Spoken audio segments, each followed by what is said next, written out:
ہم سب گاؤں سے نکلے، ہمیں شاہ جی کے گھر جا کر اسے ساتھ لینا تھا۔ جب ہم گاؤں سے نکل رہے تھے تو گلیوں میں اور منڈیروں پر سب کی مائیں کھڑی ہمیں گالیاں دے رہی تھیں۔ انہوں نے میرے اور افضل کے زخم دیکھے تھے، ان کی گالیاں برحق تھیں۔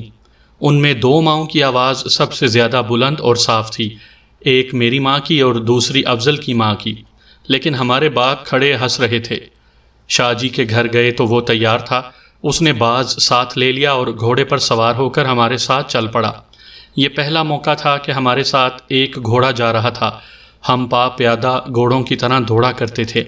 ہم نے ادھر ادھر سے پوچھ لیا تھا کہ ناگوں کا علاقہ کون سا ہے، راستہ بھی پوچھ لیا تھا۔ ہم 12 آدمی، 9 کتے، ایک گھوڑا اور ایک باز ناگوں کے شکار کو چل پڑے۔ ہم نے کتوں کو زنجیروں سے باندھ رکھا تھا، راستے میں ہم کوئی شکار نہیں کھیلنا چاہتے تھے، کیونکہ ہمیں 8 کوس دور جانا تھا۔ نہ ہم خود دوڑ کر تھکنا چاہتے تھے، نہ کتوں کو تھکانا مناسب سمجھا۔ راستہ لمبا تھا، یہ لمبے راستے گپ شپ اور اوٹ پٹانگ بکواس سے چھوٹے ہو جایا کرتے ہیں، مگر شاہ جی ساتھ تھے، اس لیے ہم کوئی ایسا ویسا کلمہ منہ سے نکالتے ڈرتے تھے۔ چپ چاپ تو ہم سے چلا نہ جاتا تھا۔ شاہ جی سے کہا کہ حضور کوئی بات سنائیں۔ حضور نے گھوڑے پر بیٹھے اپنی اور اپنے باپ کی کرامات سنانی شروع کر دی۔ ان کا ہر معجزہ نرالا، دلچسپ اور سنسنی خیز تھا۔ ان میں ایک یہ تھا کہ ایک بار ایک آدمی بڑی دور سے پیر صاحب کی زیارت کے لیے آ رہا تھا۔ راستے میں ایک برساتی نالا آ گیا جو اس وقت سیلابی تھا۔ اس آدمی نے کہا، اے پیروں کے پیر، اگر تو سچا پیر ہے تو پانی میں مجھے راستہ دے۔ شاہ جی نے سنایا کہ وہ اس وقت چھوٹے تھے، اپنے باپ کی گود میں بیٹھے تھے۔ انہوں نے بازو لمبا کر کے اس طرح اوپر سے نیچے کو جھٹکا جس طرح تلوار چلائی جاتی ہے۔ میں ڈر گیا اور پوچھا کہ انہوں نے ایسا کیوں کیا ہے؟ انہوں نے کہا کہ ایک آدمی نے سیلاب میں سے راستہ مانگا ہے۔ 2 گھنٹے بعد ایک آدمی ان کے قدموں میں آ گرا اور اس نے سنایا کہ اس نے ان کا نام لیا اور سیلاب میں ایک گلی بن گئی جس میں سے وہ گزر کر آیا ہے۔ اور دوسرا معجزہ یوں تھا کہ ایک روز پیر صاحب مٹی کے لوٹے سے وضو کر رہے تھے، اچانک انہوں نے لوٹا اٹھا کر زمین پر پٹک دیا۔ ہم نے دیکھا کہ لوٹے کا ایک ٹکڑا اوپر کو اڑا اور ایک سمت کو اڑتا ہوا نظروں سے اوجھل ہو گیا۔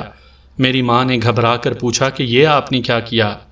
پیر صاحب نے جواب دیا کہ ایک مرید کہیں سے آ رہا ہے، اسے راستے میں شیر نے روک لیا ہے، مجھے لوٹے کے پانی میں نظر آیا ہے۔ شام کے وقت ایک آدمی لوٹے کا وہی ٹکڑا اٹھائے ہوئے پیر صاحب کے پاس آیا اور بتایا کہ اسے ایک شیر نے روک لیا تھا۔ اچانک یہ ٹکڑا کہیں سے اڑتا آیا اور شیر کے سر پر لگا۔ شیر وہیں اندھا ہو گیا اور وہ آدمی زندہ و سلامت نکل آیا۔ شاہ جی سناتا چلا جا رہا تھا اور ہم دم بخود سنتے چلے جا رہے تھے اور 8 کوس کا فاصلہ تیزی سے سمٹتا چلا جا رہا تھا۔ ہم میں سے کسی نے بھی نہ سوچا کہ ہمارے علاقے میں شیر کہاں، صرف میں اور میرا دوست تھا جو ایک دوسرے کی طرف دیکھ کر چپ تھے۔ ہم نے پیر کی کرامات بڑی اچھی طرح دیکھ لی تھی، لیکن ہمارے ساتھی بہت متاثر ہوئے جا رہے تھے۔ اچانک ایک کتا غرایا، تمام کتوں کے کان کھڑے ہو گئے اور وہ آزاد ہونے کے لیے زور لگانے لگے۔ ہم نے سامنے دیکھا ایک خرگوش کوئی 100 گز دور بھاگا جا رہا تھا۔ شاہ جی نے فوراً اپنے ہاتھ پر بٹھائے ہوئے باز کو اس طرف متوجہ کیا اور باز کو چھوڑ دیا۔ میں نے باز کو پہلی بار اس عالم میں دیکھا تھا۔ وہ گولی کی طرح زمین سے 10-12 گز بلندی پر اڑتا ہوا خرگوش کی طرف گیا اور دور جا کر پر سمیٹے اور تیر کی طرح اوپر اٹھا، وہاں سے گھوما اور غوطے میں چلا گیا۔ ہمیں اب خرگوش نظر نہیں آ رہا تھا۔ جب باز زمین سے لگ کر اوپر اٹھا تو خرگوش اس کے پنجوں میں تڑپ رہا تھا، مگر چند گز اوپر جا کر خرگوش اس کے پنجوں سے چھوٹ کر گر پڑا۔ اب ہمیں خرگوش نظر آنے لگا، اس کی رفتار سست ہو گئی تھی اور وہ ہماری طرف بھاگا آ رہا تھا۔ باز پھر اٹھا اور جھپٹنے لگا۔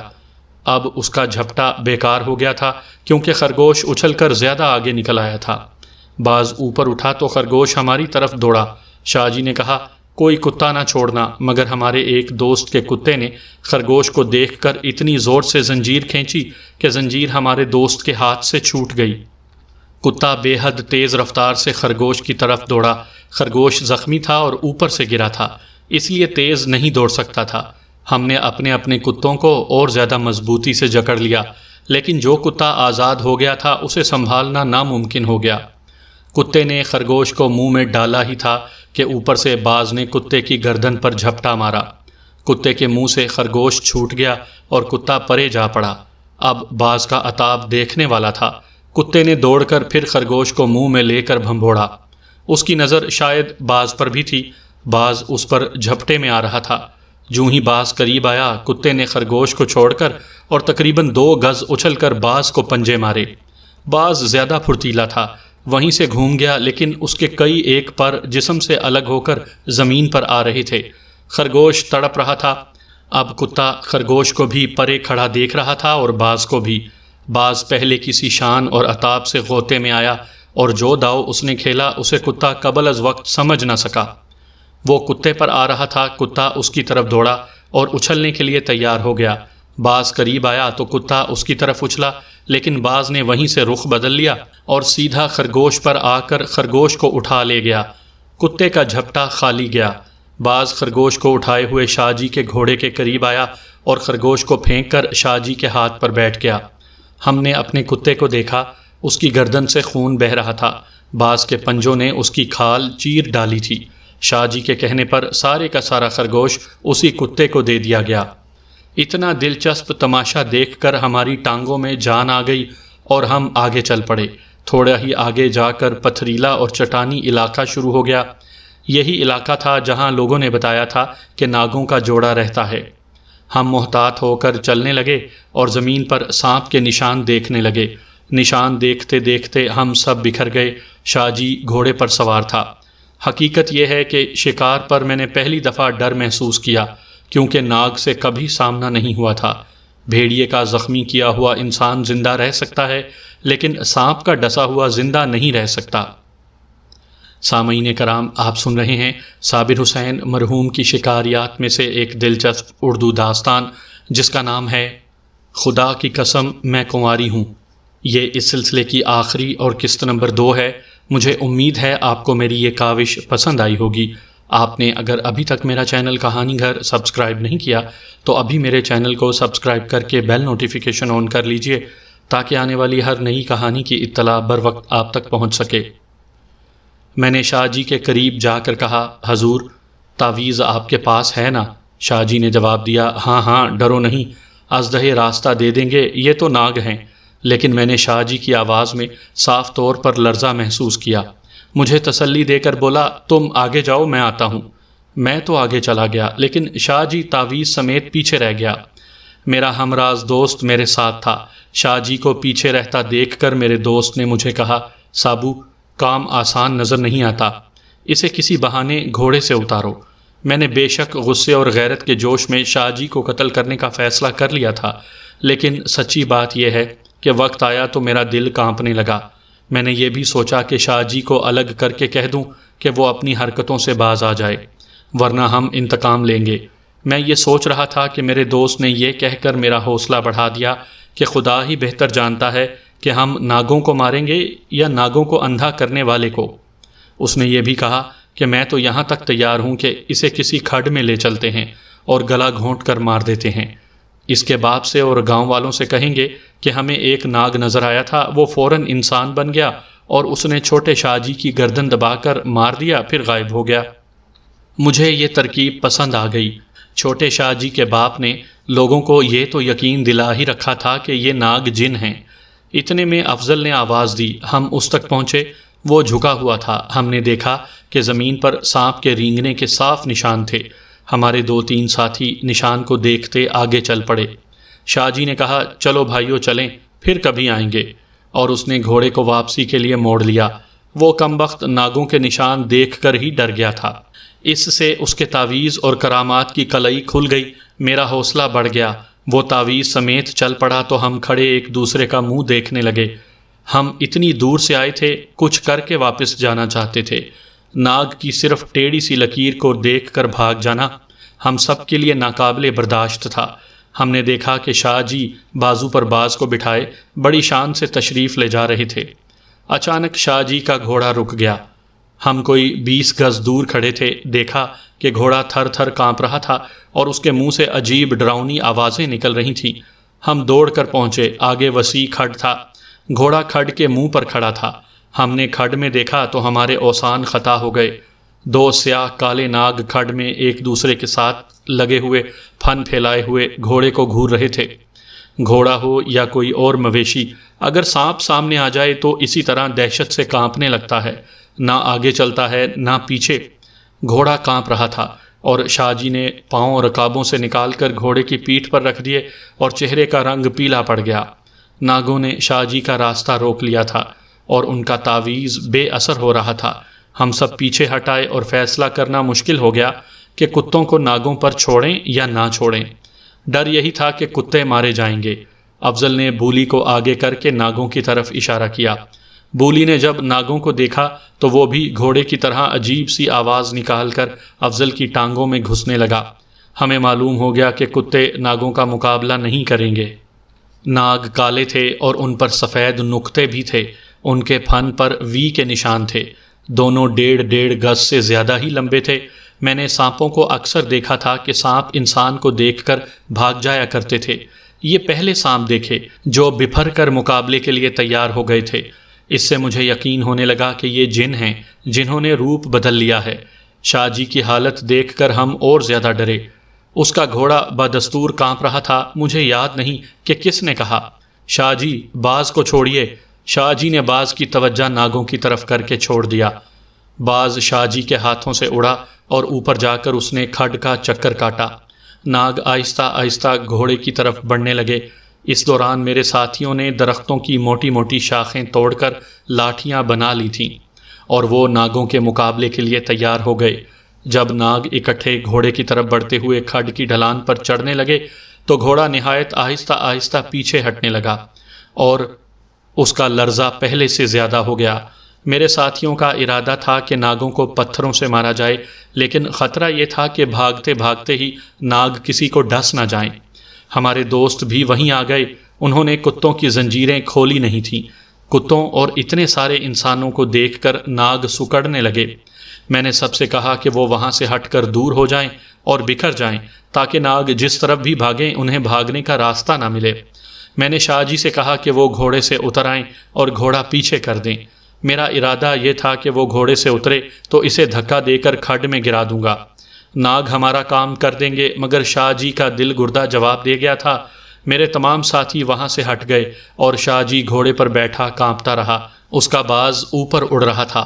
باز ناگوں کے عقب سے غوطے میں آیا۔ کیا شان تھی اس پرندے کی! ہماری سانسیں رک گئی تھیں۔ باز نے پیچھے آ کر پنجے کھول لیے اور جھپٹا مار کر ایک ناگ کے پھن کو پنجوں میں دبوچ کر اوپر کو اٹھا۔ ہم حیران تھے کہ اس میں اتنے بڑے ناگ کا بوجھ اٹھانے کی طاقت تھی۔ اگر باز ناگ کو سر سے ذرا دور سے پکڑتا تو ناگ اسے ڈس لیتا۔ اس نے ناگ کا پھن پکڑ لیا تھا اور اوپر ہی اوپر اڑا جا رہا تھا۔ عادت کے مطابق اسے شکار کو شاہ جی کے حوالے کرنا تھا۔ ادھر دوسرا ناگ اپنے جوڑے کو نہ پا کر تیزی سے شاہ جی کے گھوڑے کی طرف آیا۔ گھوڑا جو ہیپناٹائز ہو کر تھر تھر کانپ رہا تھا، یک لخت دائیں طرف کو دوڑ پڑا۔ شاہ جی کے پاؤں اوپر تھے لیکن وہ شہ سوار کی طرح سنبھل گیا اور پاؤں رکابوں میں رکھ لیے، مگر گھوڑا خوف زدہ ہو کر بے قابو ہو گیا تھا۔ ناگ گھوڑے کے پیچھے بھاگا۔ معلوم نہیں سامعین یقین کریں گے یا نہیں، اس قدر تیز دوڑتے گھوڑے کے تعاقب میں ناگ کی رفتار یہ تھی کہ گھوڑے سے 2-3 گز دور تھا۔ شاہ جی نے گھوڑے کو بائیں طرف موڑ دیا اور ناگ درمیانی فاصلہ برقرار رکھے ہوئے دوڑ رہا تھا۔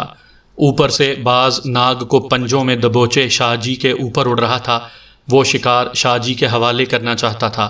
گھوڑا ایک دائرے میں دوڑ رہا تھا اور ناگ تعاقب میں تھا۔ فاصلہ وہی تھا۔ شاہ جی نے گھوم کے دیکھا تو چلائے، صابر کتے چھوڑ دو، کتے چھوڑ دو۔ میں کتے نہیں چھوڑنا چاہتا تھا۔ مجھے خدا نے موقع دے دیا تھا۔ کماری بیٹی کی آہیں شاہ جی کو سزا دینے والی تھیں، مگر میرے ساتھیوں نے 9 کے 9 کتے چھوڑ دیے۔ کتوں کے ساتھ ہمارا بھاگنا ضروری تھا، مگر ڈر یہ بھی تھا کہ ناگ کسی کو ڈس نہ لے۔ پھر بھی ہم دوڑے اور کتے ہمارے ساتھ دوڑتے ہمارے منہ کی طرف دیکھ رہے تھے کہ شکار کہاں ہے اور کیا ہے۔ شاہ جی کا گھوڑا چکر میں آیا تو افضل نے ڈھیلا اٹھا کر گھوڑے کے پیچھے بھاگتے ناگ کی طرف پھینکا۔ اس کے بولی نے ناگ کو دیکھ لیا۔ وہی بولی جو تھوڑی دیر پہلے ناگ کو دیکھ کر کانپنے لگا تھا، اب گولی کی طرح دوڑا اور ناگ کے اوپر سے گزر گیا۔ ناگ نے لڑکھنی کھائی اور پھن پھیلا دیا۔ وہ رک گیا تھا۔ پیچھے سے ایک بلٹیریئر نے تیزی سے جا کر اس کے سر کے نیچے منہ مارا اور ناگ کو بھنبوڑ کر چھوڑ دیا اور آگے نکل گیا۔ شاہ جی نے دیکھا کہ ناگ ان کے تعاقب سے ہٹ گیا ہے تو وہ گھوڑے کو سنبھالنے کی کوشش کرنے لگا، مگر گھوڑا بے قابو ہو چکا تھا، باگیں کھینچنے کے باوجود رک نہیں رہا تھا۔ میرے دوست نے مجھے آہستہ سے کہا، اپنا کتا کسی طرح گھوڑے کے پیچھے ڈال دو۔ اس کا مقصد یہ تھا کہ گھوڑے کو اور زیادہ دہشت زدہ کیا جائے، شاید شاہ جی کو گرا دے، مگر ہمارے پاس ایسا کوئی طریقہ نہیں تھا کہ کتوں کو گھوڑے کے پیچھے ڈال سکتے۔ کتے اب ہمارے قابو میں سے نکل گئے تھے۔ بولی اور بلٹیریئر کی جرت کو دیکھ کر باقی کتوں نے بھی ناگ کا محاصرہ کر لیا۔ ناگ پھن پھیلا کر ایک کتے کی طرف جھپٹتا تو پیچھے سے کوئی اور کتا اسے دانت یا پنجہ مار کر دور ہٹ جاتا۔ اوپر دیکھا تو بعض دوسرے ناگ کو پنجوں میں دبوچے چکر میں اڑ رہا تھا، اور ہم نے یہ بھی دیکھا کہ شاہ جی کا گھوڑا رک گیا تھا اور شاہ جی اس کی گردن پر تھپکیاں دے رہا تھا۔ اس کی نظر گھوڑے پر تھی۔ اچانک اوپر سے باز نے پر تولے اور ناگ کو پنجوں میں دبوچے ان کے کندھے پر بیٹھ گیا۔ بیٹھنے سے پہلے اس نے ناگ کو شاہ جی کے گھوڑے پر پھینک دیا تھا۔ گھوڑے نے شاید محسوس کر لیا تھا کہ اس کی پیٹھ پر ناگ رکھ دیا گیا ہے۔ وہ بدک کر دوڑ پڑا۔ میں نے ناگ کو گرتے نہیں دیکھا۔ ادھر کتوں کی طرف دیکھا تو ایک کتا چیخ اور تڑپ رہا تھا، اسے ناگ نے ڈس لیا تھا، لیکن ناگ کا بھی دم خم ختم ہو چکا تھا۔ کتوں نے پنجے مار مار کر اسے لہو لہان کر دیا تھا اور اس کا پھن زخمی ہو چکا تھا۔ اس نے جب بے بس ہو کر پھن سمیٹا تو 12 کے 12 شکاری درختوں کی موٹی شاخوں سے اس پر ٹوٹ پڑے اور اسے مار ڈالا۔ شاہ جی کو دیکھا، وہ کہیں نظر نہ آیا۔ دور سے گھوڑے کی ٹاپوں کی آواز سنائی دے رہی تھی جو دھیمی ہوتی جا رہی تھی۔ ہم نے کتوں کو زنجیریں ڈالیں۔ میں نے سب کو بتایا کہ باز نے ناگ شاہ جی کے گھوڑے پر پھینک دیا تھا، جس سے گھوڑا بدک کر بھاگ اٹھا ہے۔ ہم دوڑ پڑے۔ راستے میں ہمیں ناگ نظر آیا، اس کے سر سے خون بہہ رہا تھا اور وہ آہستہ آہستہ رینگ رہا تھا۔ ہم نے اسے پتھروں اور درختوں کی شاخوں سے مار ڈالا۔ دوڑ دوڑ کر تھک گئے تو ہم چلنے لگے۔ راستے میں 3-4 آدمی ملے، انہوں نے پوچھا کہ گھوڑے پر کون تھا؟ ہم نے بتایا تو وہ بھی ہمارے ساتھ چل پڑے۔ انہوں نے بتایا کہ شاہ جی کا پاؤں رکاب میں پھنسا ہوا تھا، وہ گر پڑے تھے اور گھوڑا انہیں گھسیٹتا لے جا رہا تھا۔ شاہ جی کا مر جانا یقینی تھا۔ ہم اور تیز چلنے لگے۔ دور سے ہم نے بہت سے آدمیوں کو ادھر ادھر دوڑتے ہوئے آتے دیکھا۔ وہ ایک ہی سمت دوڑے جا رہے تھے اور کہیں اتر کر غائب ہوتے جا رہے تھے۔ ہم بھی دوڑ پڑے۔ آگے ٹیلے کے دامن میں لوگوں کا ہجوم جمع ہو گیا تھا۔ دیکھا کہ شاہ جی کی لاش پڑی تھی، سر سے پاؤں تک خون سے لال سرخ کپڑے تار تار ہو گئے تھے اور گھوڑا پرے کھڑا ہانپ رہا تھا۔ باز زین پر بیٹھا تھا۔ میں نے دیکھا کہ یہ وہی جگہ تھی جہاں چند ہی دن پہلے شاہ جی نے ایک نوجوان لڑکی کو دبوچا تھا۔ میں نے شاہ جی کی لاش کو دیکھا، اس کے بازو کے ساتھ وہی تعویذ بندھا ہوا تھا جسے دیکھ کر سیلاب، ناگ اور درندے راستہ دے دیا کرتے ہیں۔ اس کہانی کا عبرتناک پہلو یہ ہے کہ شاہ جی کے چہرے کی حالت یہ تھی جیسے اسے درندے پنجوں سے نوچتے رہے ہوں۔ چہرے کی ہڈیاں ننگی ہو گئی تھیں، ہونٹ کٹ کر الگ ہو گئے تھے، دانت ڈراؤنے طریقے سے ننگے ہو گئے تھے، ایک طرف کا سارا جبڑا ننگا ہو گیا تھا اور کھال الگ لٹک رہی تھی۔ اس وقت مجھے لڑکی کا گال یاد آیا جس پر شاہ جی کے دانتوں کے سرخ سرخ نشان صاف نظر آ رہے تھے، اور اس کی وہ التجا بھی یاد آئی، شاہ جی خدا کی قسم میں کنواری ہوں۔ وہ گدی آج بھی موجود ہے اور لوگ وہاں سے نقدی کے عوض تعویذ لاتے ہیں اور کہتے ہیں کہ اس گدی کے تعویذ ناگوں کو اندھا کر دیتے اور آندھیاں روک لیتے ہیں۔